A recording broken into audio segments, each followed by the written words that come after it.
കർത്താവിൻ്റെ പരിശുദ്ധമായ നാമം വാഴ്ത്തപ്പെടുമാറാകട്ടെ. അനുഗ്രഹീതമായ ഈ നല്ല പ്രഭാതത്തിനാണ് കർത്താവിന് സ്തോത്രം ചെയ്യുന്നു. ഈ പ്രഭാത സന്ദേശം കേൾക്കുന്ന എല്ലാ പ്രിയപ്പെട്ടവർക്കും വീണ്ടും വരുന്നവനായ ക്രിസ്തയേശുവിൻ്റെ നാമത്തിൽ എൻ്റെ പ്രഭാത വന്ദനങ്ങൾ ഈ നിമിഷം ഓർപ്പിക്കുകയാണ്. പ്രാർത്ഥനയോടും ദൈവാശ്രയത്തോടും കൂടെ ഈ സന്ദേശത്തിലേക്ക് നിങ്ങളുടെ ശ്രദ്ധയെത്തിയിരിക്കുന്നു. സങ്കീർത്തനങ്ങൾ 40 അതിൻ്റെ 8-ാമത് വാക്യം. എൻ്റെ ദൈവമേ, നിൻ്റെ ഇഷ്ടം ചെയ്യുവാൻ ഞാൻ പ്രിയപ്പെടുന്നു, നിൻ്റെ ന്യായപ്രമാണം എൻ്റെ ഉള്ളിൽ ഇരിക്കുന്നു. ഈ വാക്യങ്ങൾക്കാണ് ദൈവത്തിന് സ്തോത്രം ചെയ്യുകയാണ്. ഈ കാലഘട്ടത്തിൽ ദൈവത്തിൻ്റെ ഇഷ്ടം എന്തെന്ന് തിരിച്ചറിയാൻ കഴിയാത്തൊരു ലോകത്താണ് നമ്മൾ ജീവിക്കുന്നത്, അല്ലേ? നമ്മുടെ കർത്താവ് യേശു ക്രിസ്തു പഠിപ്പിച്ച ഒരു പ്രാർത്ഥനാ വാചകമുണ്ട്, അല്ലേ? സ്വർഗസ്ഥനായ ഞങ്ങളുടെ പിതാവേ, നിൻ്റെ ഇഷ്ടം സ്വർഗത്തിലെ പോലെ ഭൂമിയിലും ആകണമേ, സ്തോത്രം എന്ന് പറയുന്നൊരു ഭാഗമുണ്ട്, അല്ലേ?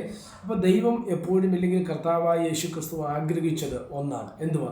സ്വർഗത്തിൻ്റെ ഹിതം, ഇല്ലെങ്കിൽ സ്വർഗത്തിൻ്റെ ഇഷ്ടം അത് ഭൂമിയിലേക്ക് വരപ്പെടണം എന്ന് ദൈവം ആഗ്രഹിക്കുന്നുണ്ട്. നമുക്ക് എത്ര പേർക്കാണ് ദൈവത്തിൻ്റെ ഇഷ്ടം തിരിച്ചറിയുക, ഇല്ലെങ്കിൽ ദൈവത്തിൻ്റെ ഹിതം നമുക്ക് മനസ്സിലാക്കാൻ കഴിയുക എന്നുള്ളത് പ്രസക്തമായ ഒരു ഭാഗമാണ്. എന്നെ ശ്രദ്ധിക്കുന്ന ദൈവമക്കളോട് ഞാൻ പറയാം, നമ്മളെപ്പോഴും മനുഷ്യൻ്റെ ഇഷ്ടത്തിന് വേണ്ടി, മനുഷ്യപ്രസാദത്തിന് വേണ്ടി, മനുഷ്യൻ നമ്മളെ സപ്പോർട്ട് ചെയ്യുന്നതിന് വേണ്ടിയോ, മനുഷ്യൻ നമ്മളെ താങ്ങുന്നതിന് വേണ്ടിയോ പലപ്പോഴും അവർക്ക് ഇഷ്ടമുള്ള രീതികളിലേക്ക് നമ്മുടെ പ്രവൃത്തികൾ വഴിമാറുന്ന ഒരു കാലത്താണ് നമ്മൾ എന്ത് ചെയ്യുന്നത്, ജീവിക്കുന്നത്, അല്ലേ?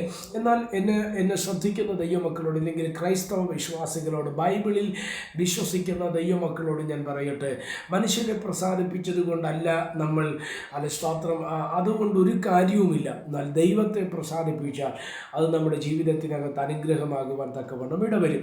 ഇവിടെ ദാവീദ് എന്ന ദൈവമനുഷ്യനെക്കുറിച്ച് നമ്മൾ പഠിക്കുമ്പോൾ ദാവീദിനെക്കുറിച്ച് തന്നെ ബൈബിൾ പറയുന്നൊരു വാചകമുണ്ട്. എൻ്റെ ഹൃദയപ്രകാരമുള്ള മനുഷ്യൻ. ദൈവത്തിൻ്റെ ഹൃദയം സൂക്ഷിച്ച, അല്ലെങ്കിൽ ദൈവത്തിൻ്റെ ഹൃദയത്തെ അതേപോലെ അഡോപ്റ്റ് ചെയ്ത, അതേപോലെ മനസ്സിലാക്കിയ ഒരു മനുഷ്യനായിരുന്നു ദാവീദ്. ആ ദാവീദാണ് ഈ 40-ാം സങ്കീർത്തനത്തിൽ പറയുന്നത്, ദൈവമേ, എൻ്റെ ദൈവമേ, നിൻ്റെ ഇഷ്ടം ചെയ്യുവാൻ ഞാൻ പ്രിയപ്പെടുന്നു, സ്തോത്രം. അപ്പം ദാവീദിൻ്റെ അൾട്ടിമേറ്റ് ആയിട്ടുള്ള ദാവീദിൻ്റെ ആഗ്രഹം എന്ന് പറയുന്നത് ദൈവത്തിൻ്റെ ഇഷ്ടം ചെയ്യുക എന്നുള്ളതാണ്. അത് ദാവീദിൻ്റേതെന്ന് മാത്രമല്ല, വേദപുസ്തകം നമ്മൾ പഠിക്കുമ്പോൾ പലപ്പോഴും ദൈവമക്കളായിട്ടുള്ളവർ, വ്യക്തികളെ, പല കഥാപാത്രങ്ങളെ നമ്മൾ പരിശോധിച്ചാൽ സ്തോത്രം, അവർ ദൈവത്തിൻ്റെ ഇഷ്ടം ചെയ്യുവാൻ ആഗ്രഹിച്ചിരുന്നു എന്നുള്ളത് നമ്മൾ ശ്രദ്ധിക്കപ്പെട്ടു. അതിനുവേണ്ടി അവർ കൊടുക്കേണ്ടി വന്ന വില വലുതായിരുന്നു, അല്ലേ?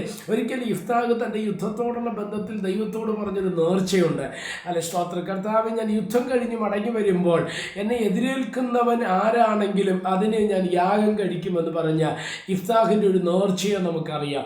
യുദ്ധം കഴിഞ്ഞ് മടങ്ങി വരുമ്പോൾ അവന് ഏറ്റവും പ്രിയപ്പെട്ട, ഇല്ലെങ്കിൽ മകനായിട്ടും മകളായിട്ടും ഒരാൾ മാത്രമുണ്ടായിരുന്ന ആ പെൺകുട്ടിയെ, ആ മകളെ സ്തോത്രം യാഗം കഴിപ്പാൻ ഒരുക്കപ്പെട്ട ഇഫ്താഹിനെ കുറിച്ച് നമ്മൾ തിരുവചനത്തിൽ വായിക്കപ്പെടുന്നുണ്ട്. എന്തുവാ? ദൈവത്തോട് അങ്ങോട്ട് പറഞ്ഞൊരു നേർച്ചയാണെങ്കിലും പിന്നത്തേതിലത് പിൻവലിക്കാതെ ദൈവത്തിൻ്റെ ഇഷ്ടത്തിന് വിധേയപ്പെട്ടൊരു മനുഷ്യനാണ് ഇഫ്താഹ്. എന്നെ ശ്രദ്ധിക്കുന്ന ദൈവമക്കളോട് ഞാൻ ആത്മാവിൽ കൈമാറുകയാണ്, മനുഷ്യൻ്റെ ഇഷ്ടം ചെയ്യുന്നവരായിട്ടല്ല, ദൈവത്തിൻ്റെ ഇഷ്ടം ചെയ്യുവാൻ നമ്മൾ പ്രിയപ്പെടണം എന്ന് തിരുവചനത്തിൽ നമുക്ക് മനസ്സിലാക്കുവാൻ തക്കവണ്ണം കഴിയപ്പെടുന്നുണ്ട്. സ്തോത്രം. റോമർക്കെഴുതിയ ലേഖനം 12-ാം അധ്യായത്തിൻ്റെ 2-ാമത് വാക്യത്തിലേക്ക് വരുമ്പോൾ, ഈ ലോകത്തിന് അനുരൂപമാകാതെ നന്മയും പ്രസാദവും പൂർണ്ണതയുമുള്ള ദൈവഹിതം ഇന്നതെന്ന് തിരിച്ചറിയേണ്ടതിന് മനസ്സ് പുതുക്കി രൂപാന്തരപ്പെടുവി. അപ്പം ദൈവഹിതം തിരിച്ചറിയണം, ദൈവത്തിൻ്റെ ഇഷ്ടം നമ്മൾ തിരിച്ചറിയേണ്ടതിന് അതിനാണെങ്കിൽ ചെയ്യേണ്ടത് എന്തുവാ? മനസ്സ് പുതുക്കി നമ്മൾ രൂപാന്തരപ്പെടുവാനിടയാകണം. അപ്പോസ്തലനായ പൗലോസിനെ കുറിച്ച് പഠിപ്പിക്കുമ്പോൾ ദൈവത്തിൻ്റെ വിളി, ദൈവത്തിൻ്റെ കോളിങ് പൗലോസിൻ്റെ മേൽ വന്നപ്പോൾ അദ്ദേഹം പറഞ്ഞൊരു വാചകമുണ്ട്, ഞാൻ ജഡരക്തങ്ങളോട്, മാംസരക്തങ്ങളോട് ആലോചന ചോദിക്കാതെ ഞാൻ അറബിയിലേക്ക് പോയി എന്ന് പഠിപ്പിക്കുന്ന ഭാഗമുണ്ട്. എന്നെ ശ്രദ്ധിക്കുന്ന ഈ മക്കളെ, ദൈവത്തിൻ്റെ ഇഷ്ടമാണ് പ്രാധാന്യം ക്രിസ്തീയ ജീവിതത്തിൽ. മനുഷ്യൻ്റെ ഇഷ്ടമല്ല, ഭാര്യയെ പ്രസാദിപ്പിക്കാനല്ല, മക്കളെ പ്രസാദിപ്പിക്കാനല്ല, ഭർത്താവിനെ പ്രസാദിപ്പിക്കാനല്ല, വ്യക്തി സംഘടനകളെയോ നേതൃത്വങ്ങളെയോ സ്തോത്രമല്ലേ അപ്പനെയോ അമ്മയോ സഹോദരങ്ങളെ പ്രസാദിപ്പിക്കുവാനല്ല, സ്തോത്രം, ദൈവത്തെ പ്രസാദിപ്പിക്കുക എന്നുള്ള ലക്ഷ്യം ചെയ്തുകൊണ്ട്, ദൈവത്തിൻ്റെ ദൈവത്തിൻ്റെ ഇഷ്ടം നമ്മൾ മനസ്സിലാക്കിക്കൊണ്ട് മുന്നോട്ട് പോയാൽ അത് നമ്മുടെ ജീവിതത്തിനകത്തൊരു വലിയ അനുഗ്രഹമായി ഭവിക്കുവാൻ തക്കവണ്ണം ദൈവം ഇടവരുത്തും. ദൈവത്തിൻ്റെ ഇഷ്ടം ചെയ്യുവാൻ നമ്മെ ദൈവം സഹായിക്കട്ടെ. പ്രാർത്ഥിക്കാം. പരിശുദ്ധ പിതാവേ, ഈ സന്ദേശത്തിനാണ് സ്തോത്രം. ഈ സന്ദേശം കേൾക്കുന്ന എല്ലാ പ്രിയപ്പെട്ടവരെ തൃക്കരങ്ങളിൽ തരികയാണ്. അവിടെ നിന്ന് ചെറുകടി മറയ്ക്കണമേ. ആത്മീക ഭൗതിക നന്മകളാൽ ദൈവം നിറച്ച് അനുഗ്രഹിക്കേണ്ടതിനായി പ്രാർത്ഥിക്കുന്നു. എല്ലാ ശൂന്യതകളെ അവിടെ നിന്ന് മാറ്റിയാണ്. ഈ സന്ദേശം അനേകർക്ക് അനുഗ്രഹമാകണം. മഹത്വം അങ്ങേക്ക് യേശു ക്രിസ്തുവിൻ നാമത്തിൽ തന്നെ. ആമേൻ. എല്ലാവരെയും ദൈവം അനുഗ്രഹിക്കട്ടെ. God bless you.